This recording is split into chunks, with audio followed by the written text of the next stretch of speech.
Welcome back to our Athena Women's Clinic YouTube channel. If you have been following our YouTube, we had a discussion about PRP.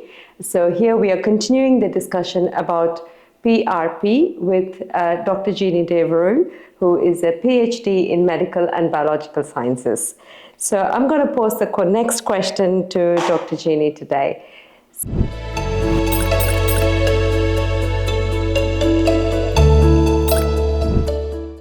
We have briefly mentioned about quality in our previous video. Mm-hmm. Could you please expand on that a bit further? Yes, so we mentioned there's low dose PRP and there's high dose PRP, high dose platelets. The low dose PRP is always produced in a tube. So if you are in a clinic, you must see the kit. And if it's a tube, you know it's low dose. But in your consultation, you're consenting, you've already had it explained, the dose of the platelet. So that will be about 1 billion or less. High dose PRP is made with a much more sophisticated apparatus and a more powerful centrifuge. So we actually do a double spin. So the first spin separates the plasma suspension, and then the second spin concentrates the PRP. And that's how we produce a dose of 10 billion platelets and above. But better still than just the platelets, we also extract a high dose of monocytes. And monocytes are equally as regenerative as platelets. So it's actually a monocyte-rich and a platelet-rich plasma. So the key points you got to remember is it's not just plain plasma, it's platelets and monocyte-rich plasma and 10 billion platelets. Mm-hmm. So 10 billion. Put that in your head if you want to go for regeneration. It's really important.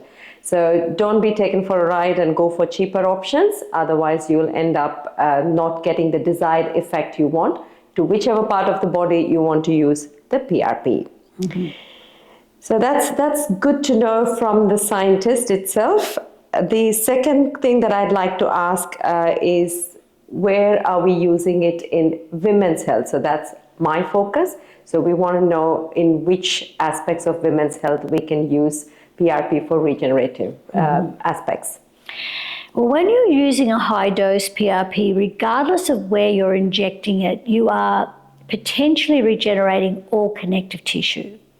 So connective tissue is blood vessels, ligaments, tendons, adipose tissue, your dermis layer, your fibroblast layer, and even your epithelial layer as well. So if you look at the structure of the pelvic floor, and especially the surrounding structures of the vaginal wall, what do we have there? Yeah. We have, and what is stretched when we give birth, or when we have stitches, etc. So our ligaments are stretched. All the tissue is actually stretched, starting from the mucosa. Exactly. So and the PRP in that high dose, the 300 or more molecules, which are released by the tens of thousands as well on top of that, know where to go. They can recognize degenerated tissue, okay? They recognize it as not self. Oh, my human is damaged. I need to repair my human. And it will have this chemo-attracted effect where it will, chemotaxis, it will go straight to that area and start regenerating. The dose that we're using in the 10 billion is the dose required to stimulate the stem cells to actually regenerate. Yep. And that's why we have this, what seems to be happening, especially in the United States, is a reduction in surgery. So we're finding the urinary continence is reducing, the laxity is improving, function is improving. And unfortunately, women and people will see this area of the body as not important. If there was a damaged elbow, a damaged shoulder, you would see it equally as important. And if you lose function there, you can actually lose your well-being, and your lifestyle is impaired as well. So it's basically the regeneration of all of those connective tissues that I actually mentioned, and even on the molecular level. So if you are degenerating or there's damage there, even your gene expressions and your enzymes will be impaired. So it repairs on that molecular level. So I hope women who are listening to us are taking note of what we have just discussed, which is very, very important. As women, we compromise, we adjust, we keep going, because there's lots more important things than just looking after ourselves. What we've just emphasized is that looking after your pelvic health is as important as any other part of your body. Please do not neglect it. And if you start nice and early, then you'll have better chances of a better pelvic health as you grow and age.